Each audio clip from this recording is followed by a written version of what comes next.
Fast forward, I married an Episcopal boy. And his experience in the church was really different from mine. His family was very involved in the church community. And so when we moved to St. Paul, Minnesota, when we were in our mid-20s, we decided that we were going to find a church home where we could both be comfortable. And when walking around our neighborhood, we saw this beautiful little Episcopal church, one of those beautiful little jewel box, antique Episcopal churches, and we decided that we were going to go there. And so we went that first Sunday, and I love the service. It's very much like a Catholic service. I felt very comfortable. And my husband insisted that we go to the coffee hour afterwards because that's what he did. That was not what I was used to, and I had a very high level of discomfort because in my family, we actually left during the final hymn so that we could kind of beat it out of the parking lot before everybody else.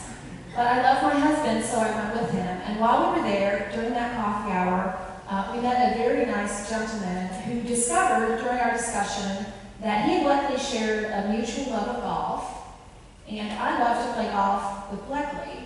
So we were invited to join a group in the church that met in the summertime, because remember, this is Minnesota. In the summertime, once a week to play golf. And so we joined this group and began playing golf with them. And I want to say we were not only invited, but I think the point here is we were really encouraged. I mean, they asked us sort of multiple times to do this. We started playing with this group, and we became just incredibly blessed. And here Beckley and I are these young 20-year-olds, newly married, and the other members of the golf group were probably around the age of our parents. Certainly my parents. I have pretty young parents, so these are people who were 20, maybe 30 years older than us. But it was an incredible, incredible experience that transformed me. It helped to connect us to that church community, and I learned a whole lot about faith and life from these folks.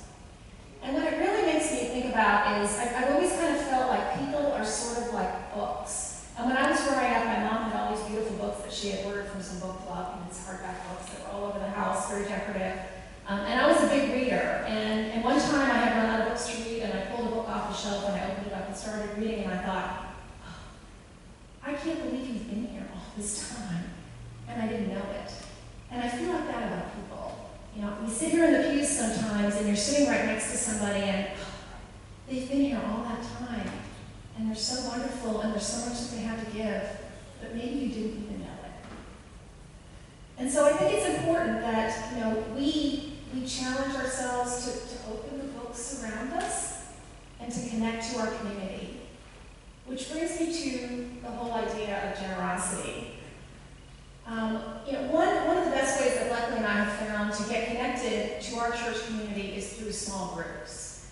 And we feel so strongly about this that a few months ago we decided, you know, we're both pretty busy people, but we decided it was really important for us to form a small group ourselves.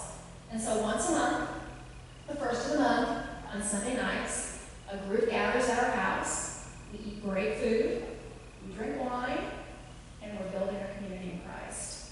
It has so blessed us in many ways. And we found that with other small groups, just like our golf group. You know, over the years, you really get so much more out of it than you have to give.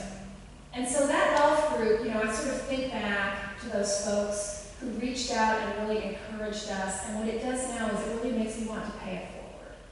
They were paying it forward by putting an investment in us, and now Bleckley and I are in a position where we want to make sure that we're paying it forward in this church community as well. And so that leads me to our latest passion, which is young families. I mean, it's a huge energy boost to all of us when we have young families in our church. And so what Bleckley and I are really interested in doing is trying to think of ways here to invite and encourage young families to attend. What we're doing right now, and I actually just stepped away from it, is we have, during this church service, which is during the Sunday school time, we have a small group for families with children who are younger than tweens. Because at the same time, we have a small group that's meeting for parents of sort of tweens and above. It's sort of a nice complement to each other. And it's a great group. It's super casual. We talk about parenting. We talk about raising our children. We talk about tips. We talk about traps. Today we were talking about the need to install a ceiling fan with a light in there because we have some new moms who bring their babies, and we all know how well that works to have a ceiling fan with a light. Endless entertainment for a little one. So, you know, if you're in that demographic, I want to invite you to come. I want to encourage you to come. And what I hope is to invite and encourage also others to connect. You know, let's make an effort, me included, I'm a pretty shy person, to open up the books around us, to connect, and to pay it